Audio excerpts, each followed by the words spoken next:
Video शुरू करने से पहले चैनल को सब्सक्राइब कर लीजिए और साथ में बेल आइकन को जरूर प्रेस। माननीय मुख्यमंत्री महोदय से अनुरोध करूंगी कि आज के इस अवसर पर हमारा मार्गदर्शन करें। आप सब जोरदार तालियों के प्रणाम से उनका अभिनंदन करें।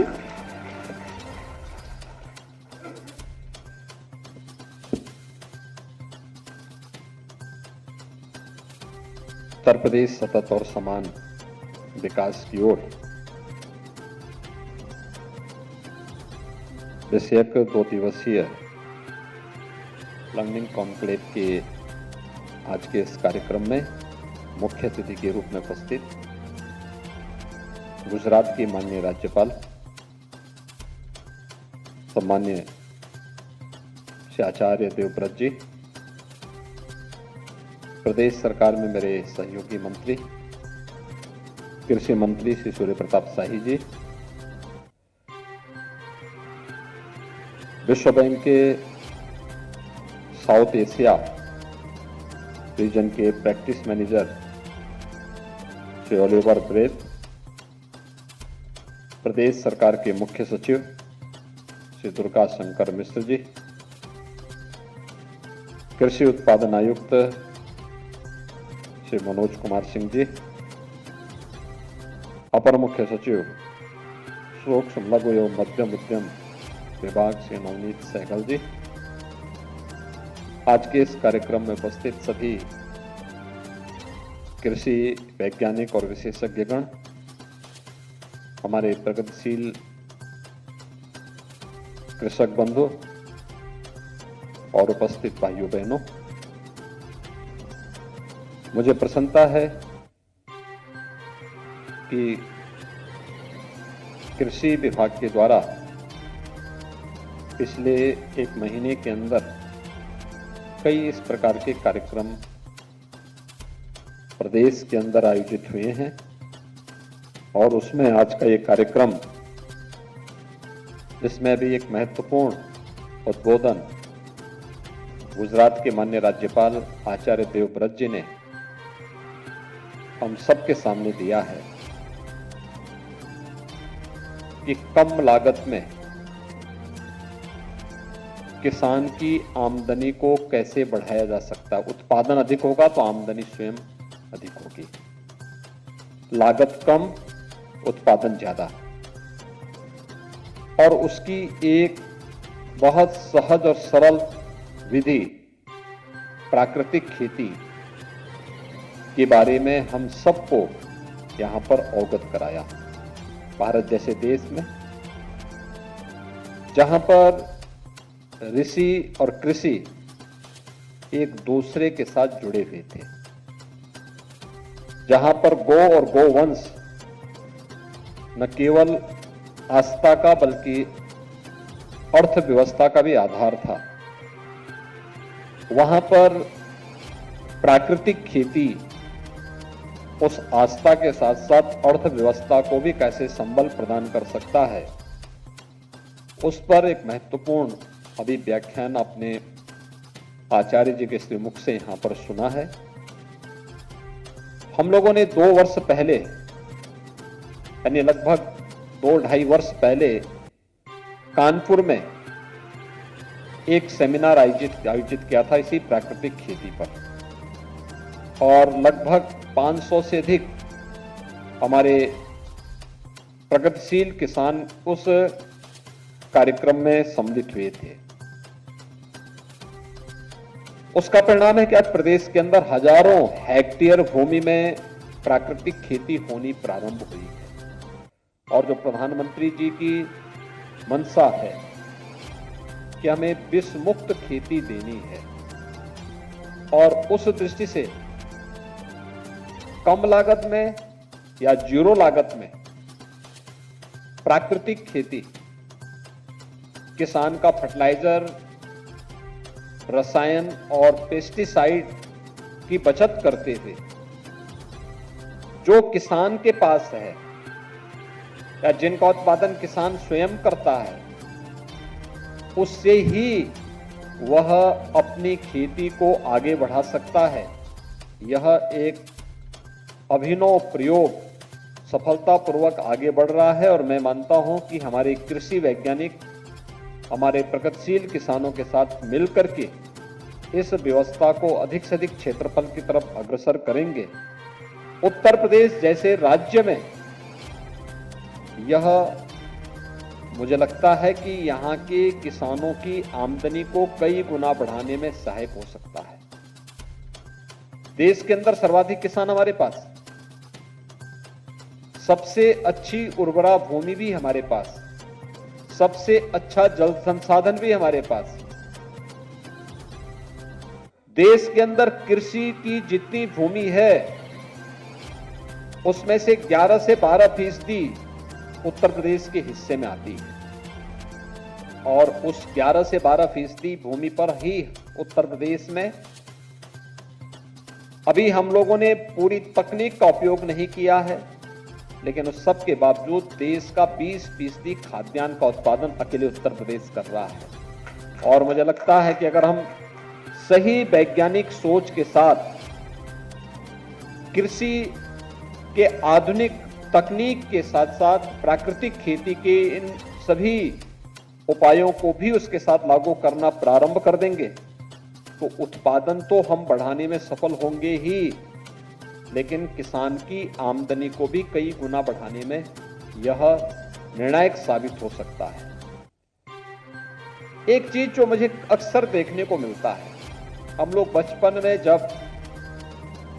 खेतों में या कहीं किसी बगीचे में, पार्क में प्राकृतिक रूप से उगे हुए पुष्प तोड़ते थे या देखते थे तो उनकी एक खुशबू होती थी, दूर दूर तक खुशबू जाती थी। उत्तराखंड में तो फूलों की घाटी भी प्रसिद्ध है और यह मान्यता है कि वहां पर रात्रि के लिए किसी को रहने नहीं दिया जाता है, क्योंकि प्राकृतिक खेती के मात्र वहां पर जो यानी प्रकृति के द्वारा प्रदत्त पुष्पों से जो खुशबू आती थी इतनी ज्यादा आती थी कि रात्रि में वहां रुकने के लिए इतने बड़े भूभाग में कोई व्यक्ति रात्रि को रुकेगा तो हो सकता है उसको कहीं नुकसान न हो, इसलिए वहां से उसको रात्रि में रुकने की मनाही प्रत्येक व्यक्ति के लिए वहां होती। आज हम देखते हैं जब हम केमिकल और फर्टिलाइजर से या पेस्टिसाइड से पुष्प का उत्पादन कर रहे हैं, हो सकता है उसकी साइज बड़ी हो गई हो लेकिन उसकी खुशबू गायब हो गई। उसकी प्राकृतिक जो उसके अंदर एक गुण था वो उससे दूर हुआ है। ऐसे ही भोजन की स्वाद में भी हो सकता है खाद्यान्न बढ़ोतरी में हरित क्रांति ने सफलता प्राप्त की हो, लेकिन इसने स्वाद को कमजोर किया है। इसने तमाम प्रकार के अन्य दुष्परिणाम भी सामने लेके आए हैं। पंजाब से आप देखते होंगे कैंसर ट्रेन ही एक चलती है और यह बीमारी तेजी के साथ बढ़ती जा रही है। मुझे लगता है कि अगर मानवता की रक्षा करनी है और इस धरती तो उसके लिए हमें इस धरती माता की रक्षा करनी होगी, और धरती माता की रक्षा करनी है तो इसके लिए हमें प्राकृतिक खेती की तरफ जाना होगा। यही किसान के सतत और समान विकास का एक सबसे महत्वपूर्ण विकल्प वर्तमान में हम सबके सामने है। प्रधानमंत्री जी ने इस पर विशेष जोर दिया है और लगातार इसके बारे में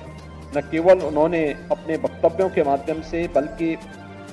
अब तो केंद्रीय बजट का भी इसे हिस्सा बनाया है। इसलिए हम सब अगर इसके साथ जुड़ते हैं तो उसके बहुत अच्छे परिणाम सामने आएंगे। उत्तर प्रदेश सरकार ने इस दृष्टि से 2020 में जो कार्यक्रम प्रारंभ किए थे, भारत सरकार ने गंगा के दोनों तटों पर 5-5 किलोमीटर के दायरे को इसके रूप में लेने के लिए एक विशेष अभियान को आगे बढ़ाया है। गंगा यात्रा के दौरान 2020 में भी राज्य सरकार ने इसके बारे में काफी जागरूकता के विशेष अभियान भी चलाए थे।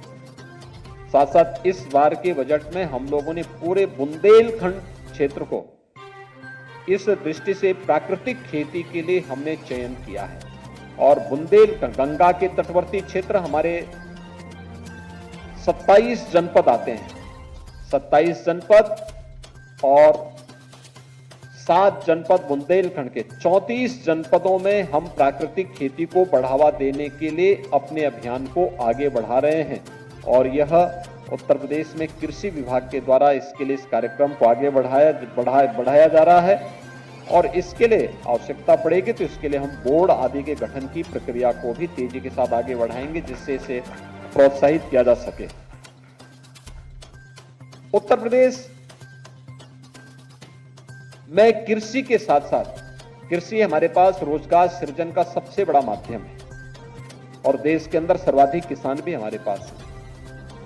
खाद्यान्न उत्पादन में देश के अंदर नंबर 1 पर उत्तर प्रदेश है, चाहे वह गेहूं उत्पादन में हो, फल उत्पादन में हो, चाहे वह किसी भी अन्य ऐसी, चाहे वह सब्जी उत्पादन में हो, दुग्ध उत्पादन में हो, गन्ना और चीनी उत्पादन में उत्तर प्रदेश नंबर 1 पर देश के अंदर है।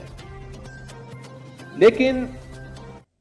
जहां हम लोगों ने इसमें प्रगति की है, 2 करोड़ 55 लाख किसान तो हमारे केवल प्रधानमंत्री किसान सम्मान निधि का लाभ उत्तर प्रदेश के अंदर प्राप्त कर रहे हैं।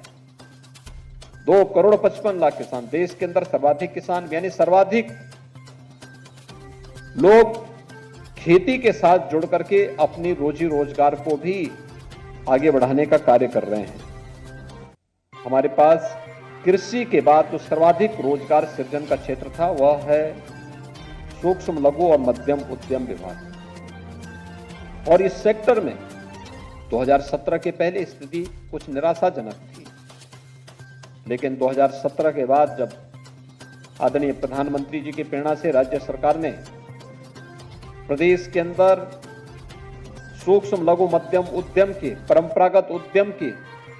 मैपिंग की और फिर उसके अनुरूप कार्यक्रम बनाए, आज प्रदेश के अंदर 90 लाख से अधिक ऐसे उद्यम अलग अलग स्थानों पर पूरे प्रदेश के अंदर कार्यरत हैं और करोड़ों की संख्या में प्रदेश के नागरिकों को वहां पर रोजगार और स्वतः रोजगार के साथ जोड़ने का अवसर भी प्राप्त हुआ है। वन डिस्ट्रिक्ट वन प्रोडक्ट की हमारी जो अभिनव योजना है, जिसके बारे में प्रधानमंत्री जी ने कहा कि वोकल फॉर लोकल, आत्मनिर्भर उत्तर प्रदेश और आत्मनिर्भर भारत की परिकल्पना को साकार करने को ये आधार स्तंभ बनेगी और इन दोनों को मिलाकर के हम लोगों ने इस कार्यक्रम को वन डिस्ट्रिक्ट वन प्रोडक्ट में हर जनपद की अपनी एक यूनिक प्रोडक्ट है, जिसके प्रोत्साहन के लिए प्रदेश सरकार ने उसको तकनीक के साथ जोड़ने, उसके लिए मार्केट, उसकी ब्रांडिंग और उसे हर प्रकार से प्रोत्साहित करने के लिए राज्य सरकार ने अपने स्तर पर तो प्रयास प्रारंभ किए ही हैं। अब कृषि क्षेत्र में भी हम लोगों ने इस कार्यक्रम को आगे बढ़ाना प्रारंभ किया है। जैसे सिद्धार्थनगर में काला नमक चावल, काला नमक चावल के बारे में कहते हैं भगवान बुद्ध के समय ये चावल की वैरायटी आई थी। प्राकृतिक पद्धति से जब उस खेती को लोग वहां पे करते हैं तो उसकी खुशबू अपनी कई 100 मीटर दूर तक अपने आप दिखाई देती है और मुझे लगता है उसको पुनर्जीवित करने के लिए जो प्रयास आईसीआर के द्वारा, नरेंद्र देव कृषि विश्वविद्यालय के द्वारा, स्थानीय प्रगतिशील किसानों के द्वारा प्रारंभ हुआ है,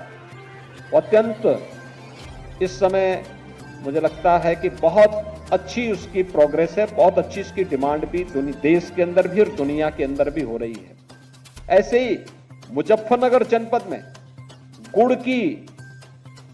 अलग अलग वैरायटी सामने आई, वहां गुड़ महोत्सव ही वहां पर आयोजित हो रहा है और गुड़ महोत्सव के माध्यम से लोगों को इसके प्रति आगे प्रेरित भी किया जा रहा है। आपने देखा होगा बहुत सारी जगह अब तो प्रदेश के अंदर सुल्तानपुर के हमारे एक प्रगतिशील किसान ने ड्रैगन फ्रूट को भी वहां पर उगाने का काम किया और सफलतापूर्वक कोई फसल ले रहे हैं। आपने देखा होगा झांसी की एक बेटी ने अपने घर की छत का उपयोग करते हुए उसमें स्ट्रॉबेरी की खेती प्रारंभ कर दी। अब वह बृहद स्तर पर खेती में इस कार्यक्रम को कर रहे हैं। उनके पिताजी बीच में मुझे मिले थे और उन्होंने मुझे बताया कि कैसे वहां पर उन्होंने इस कार्यक्रम में 1 एकड़ खेती में 10 लाख रुपए तक का उत्पादन उन्होंने वहां पर सुनिश्चित किया है। और मुझे लगता है कि किसान जब इस तरीके से खेती के विविधीकरण की तरफ भी जाएंगे तो वह उनकी आय को भी कई गुना बढ़ाने में मदद कर सकती है। इसी प्रकार से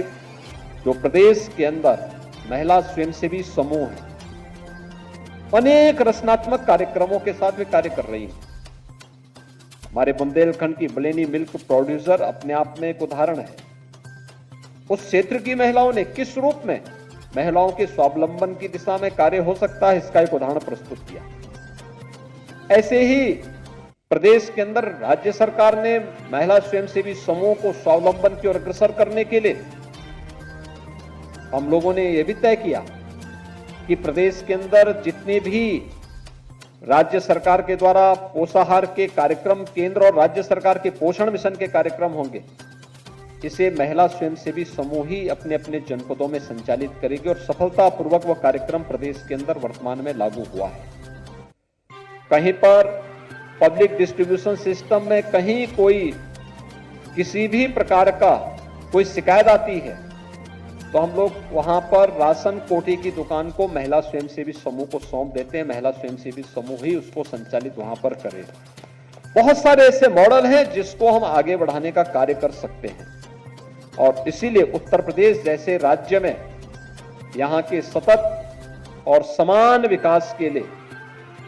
प्राकृतिक खेती और सूक्ष्म लघु मध्यम उद्यम ये दोनों मिलकर के इसको बहुत अच्छे मॉडल के रूप में प्रस्तुत कर सकते हैं। कृषि विभाग के द्वारा इस कार्यक्रम को सूक्ष्म लघु मध्यम उद्यम विभाग के साथ मिलकर के आगे बढ़ाने का कार्य किया गया है। मुझे पूरा विश्वास है कि हम मिलकर के इन सभी कार्यक्रमों के माध्यम से प्रदेश के प्रगतिशील किसानों को, प्रदेश के अधिक से अधिक लोगों को इसके साथ जोड़ करके इसके माध्यम से उत्तर प्रदेश के सतत और समान विकास की प्रक्रिया को आगे बढ़ाने का कार्य करेंगे। इस 2 दिवसीय जो लर्निंग कॉन्क्लेव है इसके प्रति हमारी पूरी शुभकामनाएं हैं और मुझे पूरा विश्वास है